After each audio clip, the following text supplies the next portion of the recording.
He was the maestro of fantasy, the creator of Mickey Mouse, and the architect of childhood wonder. Walt Disney built the most magical kingdom on Earth. But the devastating untold story is that behind the gates of Disneyland and his own home, his two daughters navigated a different reality. A life under the immense controlling shadow of genius, marked by hidden rivalries, tragedy, and a complex fight for their father's legacy and name. So what truly became of Diane and Sharon Disney?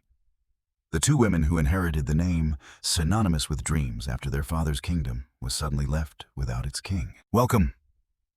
You clicked on this video because you know the magic Walt Disney created. But you sense the deeper, often overlooked story lies with the two women who called him father.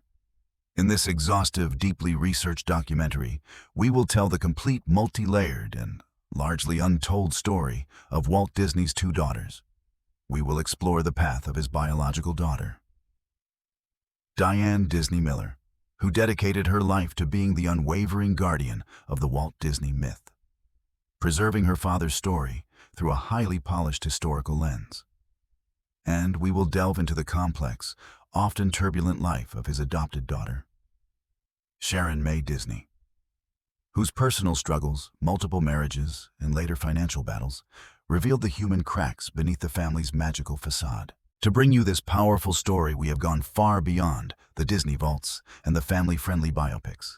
We have meticulously researched the archives of Walt's life, his well-documented workaholism, his controlling and often distant nature, the complex dynamics of his marriage to Lillian, the legal battles over the massive estate that followed his death, and the intensely different philosophies that drove his two daughters. This is not just a superficial, "Where are they now?" It is a deep, unflinching exploration of the challenge of inheriting the most magical name on Earth. Prepare to understand the full, complex, and profoundly human story behind the Disney heirs. Number 2. The biological daughter, the archivist, Diane Marie Disney Miller. The story of Walt Disney's family life begins with his biological daughter, the child born just before his fortunes truly soared. She was the primary inspiration for Disneyland itself, the princess who grew up in the golden age of her father's empire. Her life would be one of devoted service, becoming the primary guardian archivist and unwavering protector of the positive Disney legacy. Born on December 18, 1933, Diane Marie Disney was the only biological child of Walt Disney and his wife Lillian Bounds Disney. Her arrival came at a pivotal moment in her father's life, a few years before the success of Snow White and the Seven Dwarfs transformed his company into a powerhouse. While the family was not poor, they were still striving. Diane's early childhood coincided with a period of intense creative output and high-stakes risk-taking for Walt, who was throwing everything he had into making the first feature-length animated film. Walt's relationship with Diane was intense, fueled by his overwhelming affection, but complicated by his workaholism and perfectionism. He was notoriously absent, spending 16 hours a day at the studio. Biographers often note that Walt struggled to connect with people on a purely emotional level, finding it easier to communicate through his work. However, his love for Diane was profound. She was his live-action muse. The famous anecdote of Walt watching Diane and her sister Sharon ride a merry-go-round in Los Angeles, wishing there was a place where parents and children could have fun together, is universally accepted as the moment the idea for Disneyland was truly conceived. Diane was his direct inspiration, the living symbol of the audience he aimed to enchant. Diane's path was one of relative domestic tranquility compared to the Hollywood norm. She attended local schools and college, avoiding the acting career many assumed she would pursue. In 1954, she married her college sweetheart, Ron W. Miller, a former professional football player. This marriage was a cornerstone of her life, lasting until her death. More significantly, Miller quickly joined the Disney Company, rising through the ranks under Walt's tutelage, eventually becoming president and CEO of the Walt Disney Company in 1980. After her father's death in 1966, Diane's role transitioned entirely. The scandal of her life was the complex legal and business wrangling that followed the struggle over her father's narrative and the difficult public battles she later fought.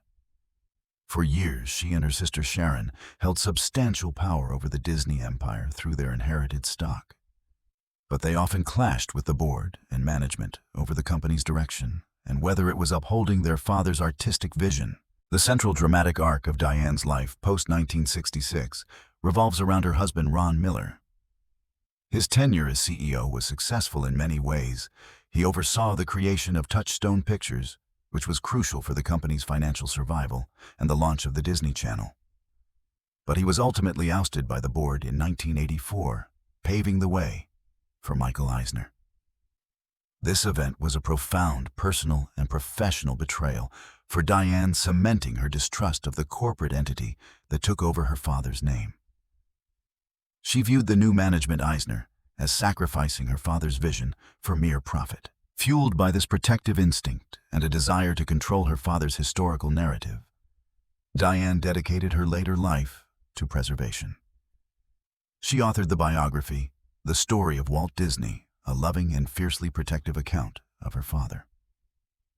Her most significant achievement was the founding of the Walt Disney Family Museum, WDFM, in San Francisco's Presidio in 2009. The WDFM is not run by the Walt Disney Company, the corporate entity. It is run by the family. Its entire purpose is to tell the story of Walt Disney's life, innovations, struggles, and character, as she remembered him. A determined, flawed, but ultimately brilliant and moral figure, directly countering the negative or overly critical biographies that emerged in later decades. She also became a dedicated philanthropist, establishing the Silverado Vineyards Winery in Napa Valley. She and Ron Miller raised 7 children, providing the stable, large family life she valued. The untold story of Diane Disney Miller is the story of the protector. She was the one who fought against the corporate machine, who ensured the history books would tell her father's story her way, and who built a multi-million-dollar testament to the man she loved. Her life was a long, successful battle to defend the integrity and myth of the name she inherited, a legacy she guarded. She guarded with the utmost vigilance until her death in 2013. Diane carried the protective torch for her father's legacy, forging a life defined by stability and preservation.